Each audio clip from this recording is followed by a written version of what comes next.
আমাদের সারাদিন আমরা না খাই পাম্পে বসে রয়েছে, মনে করেন বাসাতে যায়নি, মনে করেন পরিবার এখানে বসে রয়েছে, আমাদের এখন বলে আমরা গ্যাস দিবেন না, তাহলে আমরা কই যাবো এখন বলেন? আমরা কিছু খাইতে পারি না সারাদিন, কিন্তু এদের মেশিন অফ হয়ে গেছে।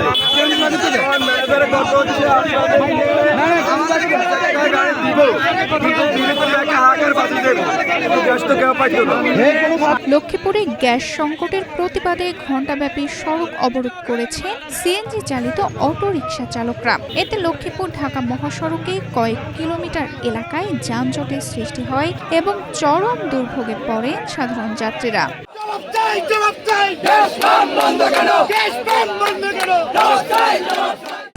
এভাবেই কোটি কোটি মানুষের ঘরে দেশ জুড়ে ফ্রিজ একটাই, ওয়ালটন।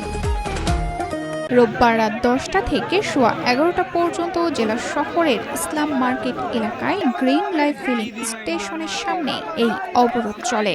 পরে পুলিশ ঘটনাস্থলে গিয়ে চালকদের সঙ্গে কথা বলে পরিস্থিতি নিয়ন্ত্রণে আনলে যান চলাচল স্বাভাবিক হয়।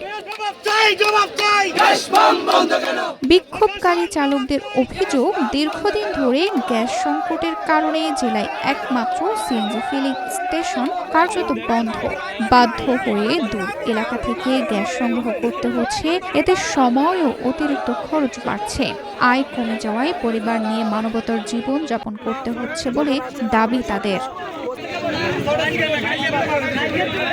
অবরোধ চলাকালে সড়কের দুই পাশে দীর্ঘ যানজটের সৃষ্টি হয়। পরে পুলিশের আশ্বাসে চালকরা অবরোধ তুলে নেন।